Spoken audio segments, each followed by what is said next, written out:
Good evening and thanks for joining us. We begin with a strike in BC that could affect the economy across the country.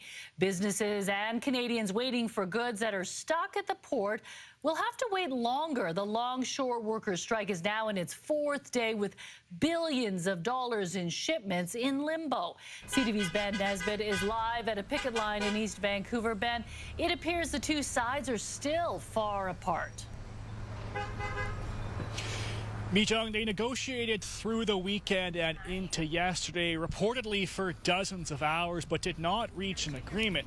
Both sides declined to do interviews today, but through statements are accusing the other of being unreasonable. But now there is mounting pressure from the outside for the two sides to sit down and get a deal done.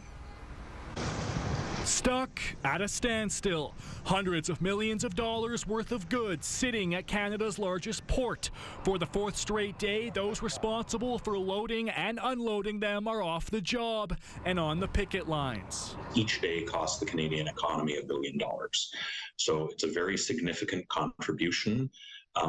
More than a third of Canadian container traffic comes through the two West Coast ports. The union, representing 7,400 BC longshore workers at more than 30 ports, says it's looking for higher wages and to protect jobs from automation.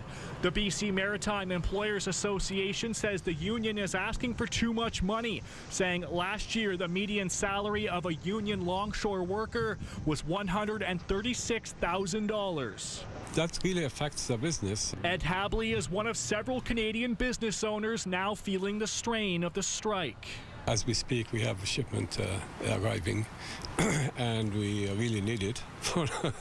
We were waiting for it. There was a little bit of delay. In Victoria, this car dealership has had its shipments delayed, with some vehicles being redirected to the U.S. It's frustrating because you have customers who have waited a year to get their car, and now it's like it could be another 30 days to 6 months, and we don't have updates that we can give because we don't know if the cars are getting unloaded or if they're getting redirected or what. Tuesday, BC's transportation minister weighed in. We want this resolved as quickly as possible.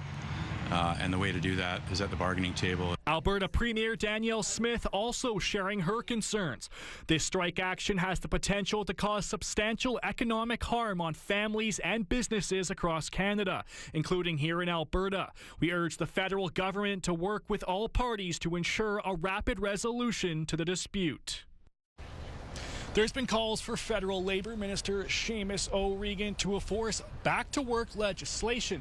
But today, a spokesperson from his office told us they will not do that, saying the best deals are made at the table. Mi-jung.